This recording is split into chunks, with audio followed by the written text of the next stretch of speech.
With 2xKO's console release and start of Season 1 right around the corner, I want League players, or anyone for that matter, to try out what Riot has been cooking up for us. 2xKO is Riot's new 2D tag fighter, meaning you, and if you have one, your friend, can pick two of your favorite champions to fight against your buddies or some unemployed sweats.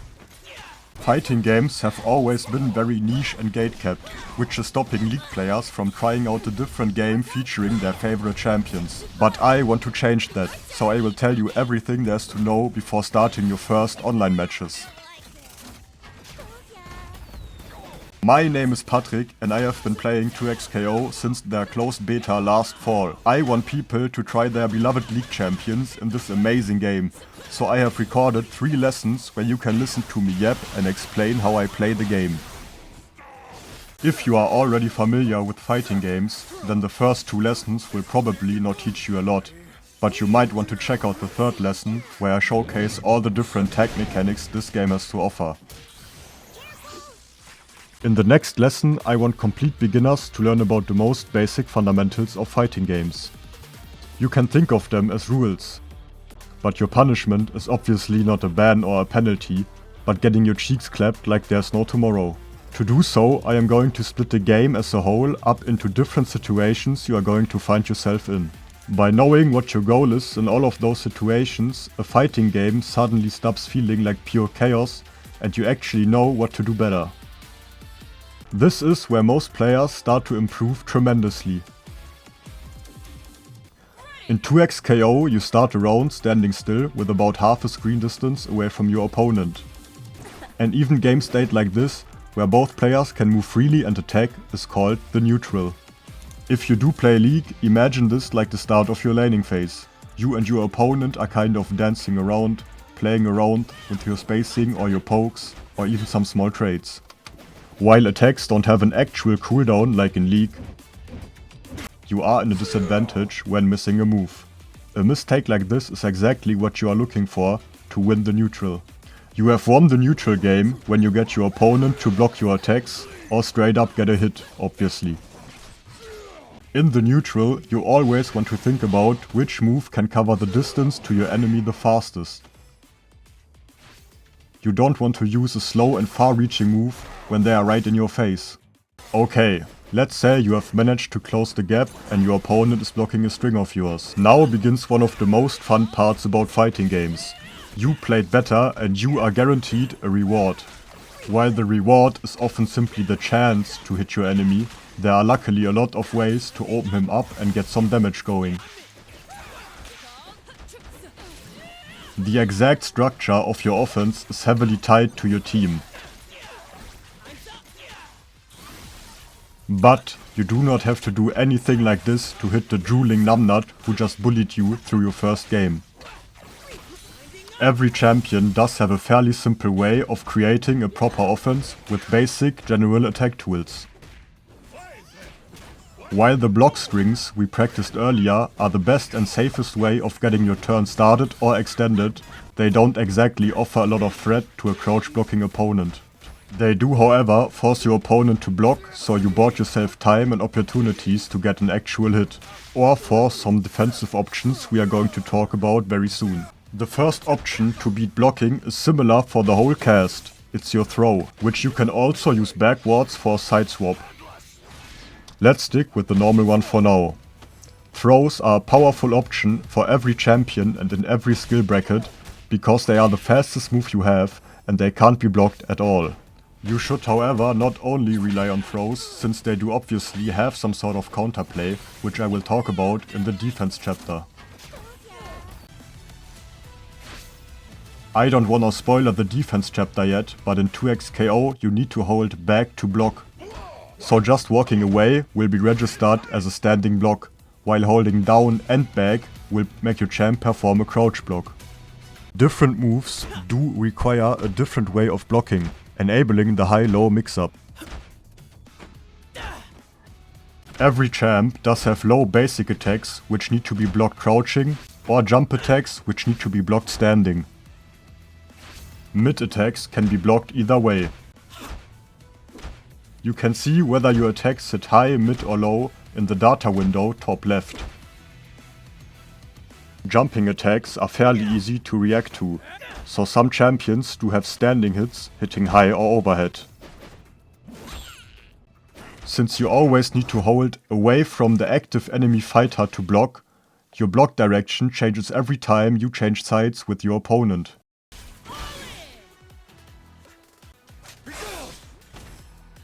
There are certain moves which purposefully switch sides and therefore require the defender to alter his block direction. This is what's called a cross-up. And these little guessing games is what we call mix or mix-up. These situations usually offer way more counterplay than simply guessing correctly, which means you need to be smart and unpredictable with your mix-ups against an opponent with actual brain cells. Sooner or later you will run out of offensive options to use without creating a gap in your offense. If there's nothing you can cancel into, then you are forced to sit your last move's recovery time out and your opponent gets a chance to take his turn. This back and forth is a little bit like playing chess. You make a move and your opponent needs to react and find the best response while trying to predict what your next move is going to be. It's a similar concept to tempo in League. Some plays do keep your tempo advantage and some do sacrifice it for other benefits. You can, for example, use your assist cooldown to keep your advantage and therefore keep your turn. Unfortunately, not every offense ends up with you beating the shit out of whoever you are fighting. At some point, every team needs to put the fries in the bag and end their turn. Now it's on you to defend whatever your opponent is rightfully throwing at you. Since you probably don't know the enemy champions just yet, it can feel extremely difficult to properly defend against their attacks. And just like in League, there are some knowledge checks involved. Usually your best bet is to block low, react to overhead or cross-ups, while looking for opportunities to take your turn back. Because the quicker you can put the pressure back on your opponent, the easier defending against him will be. If you are completely clueless on when to stop blocking and start attacking again, you can try to mash throw or an appropriate attack if they are too far away. Keep in mind that this can and will be used against you when facing a competent player. So try to get a feel on when your opponent usually leaves a gap in his attacks and try to take your turn the next time he goes for it. This is by far the most frustrating thing a new player will encounter, and in all honesty it does require some practice and knowledge to grasp this concept and know what your and your enemy's options are at any given moment. Imagine laning against Blitzcrank in League, not knowing that his hook is a skill shot and can be blocked by minions. At least knowing the most basic options your opponent can go for is pretty important to make defending feel rewarding and purposeful. This doesn't mean that you need to know every single move of every single champion. It just means you need to have a general idea of what the enemy is trying to accomplish. I will put a teeny tiny frame data lesson at the end of this video, which is optional to watch if you can tolerate the most basic of math to get a general understanding of what is happening in this game.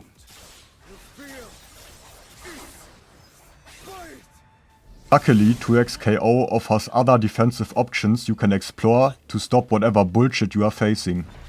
First of all, you can create distance by backdashing after blocking an attack, making it hard for your opponent to keep up the pressure while chasing you down. Try to especially use it near the end of your opponent's block strings, so they can't cancel into a low to punish your retreating guard. When you are finally out of range, it's on you to either go back in or run away and reset the situation to neutral. Push block is the first assist mechanic I want to talk about. It's your defensive assist move and can only be done while blocking. If you use your assist as an attack is hitting your block, your body will shove the opponent away and most likely end their turn, resetting things to neutral. This is a very strong mechanic even I don't use nearly as often as I should be. But it puts your assist on a short cooldown, weakening your next turn a little. The most powerful defensive mechanic is your parry. There are standing and crouching parries just like blocking. A properly used parry will not only save you from your opponent's offense, but also guarantee a full punish. Parries are usually used reactively whenever your opponent's offense leaves a gap. Echo is not the best example because he's very hard to react to, but theoretically he's leaving a gap before his overhead attack when attacking on his own. So if I were to react and parry high, he's getting stunned and I am guaranteed a full punish.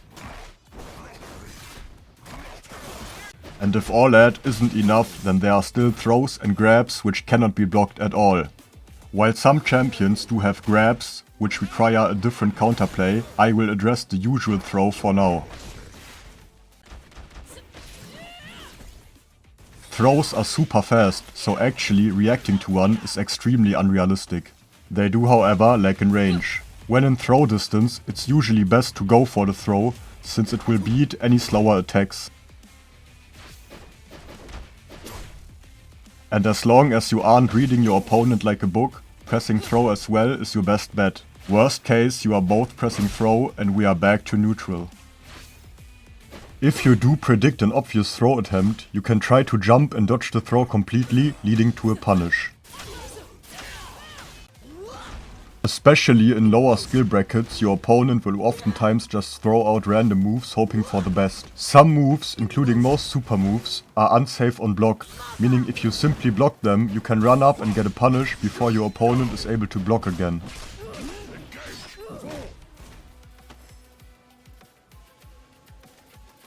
In case you really do need a league example, it's like the enemy team won a fight but overstayed on low health. Now you respawn and get to do whatever you want to, because the enemy team needs to get out of base again to be able to act.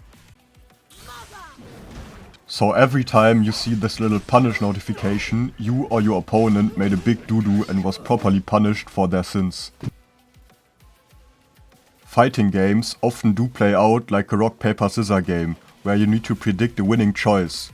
So even the best players will get hit every now and then. In that case, you still have your very last option. Your break or fury bar is there for you in your most miserable moments of life. Do keep in mind that this has a long cooldown and can even be punished in certain situations.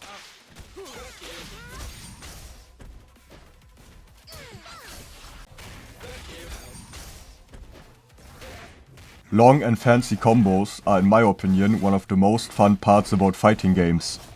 If you just tried out the controls and see someone do shit like this, you might feel a little bit less confident in your abilities. While they do look cool and express your clear superiority, their main function is to cash out on damage when getting a hit on your enemy. Combos probably aren't even in the top 10 things you need to worry about when learning to XKO. But without them, you are missing out on the dopamine rush you are rewarded with when getting a hit. Riot knows that as well, and to make you feel good enough to buy some juicy skins, they offer you this little pulse combo mechanic. Pulse combos are nothing else than silly little combos your champion performs automatically when you spam your attack button. Don't get me wrong, it's great for what it's made for, and if you don't know a single combo yet, I highly suggest you enable pulse combo. But please make sure you are actually reacting to getting a hit, rather than just spamming your buttons in hopes of hitting a combo.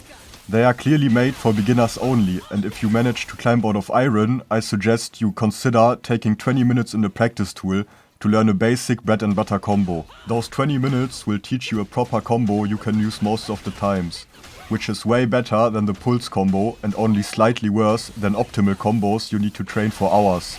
Just look up bread and butter combos for your champions or watch my upcoming combo guides.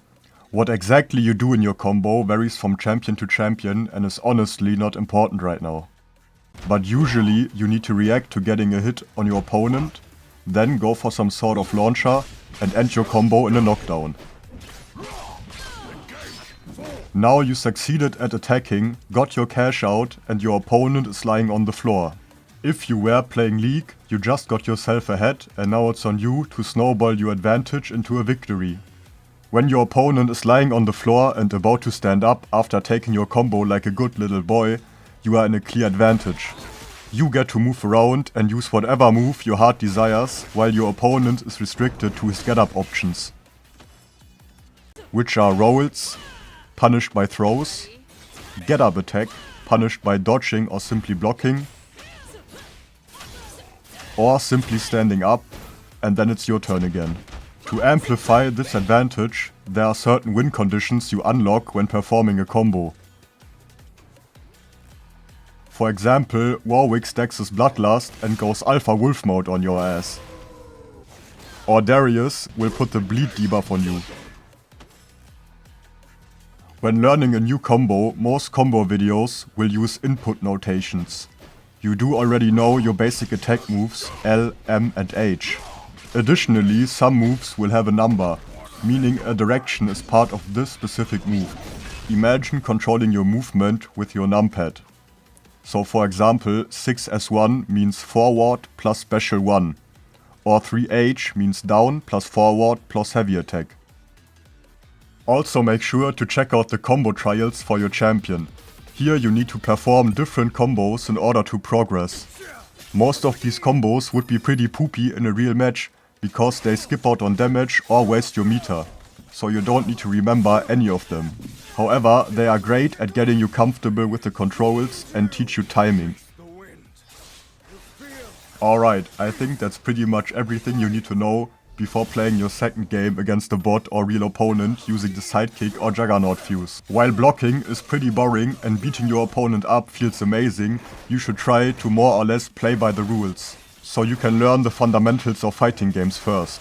While mashing random moves could help you win against the lobotomized chimp you are facing, it will backfire heavily once you play against someone familiar with those fundamentals. Mashing is like a cheesy goofy Shaco invade you saw on TikTok. It will work every now and then against an unsuspecting opponent, but the better your enemy gets, the quicker your account will be permabanned for solo losing every single round you play. That being said, have fun and auf Wiedersehen.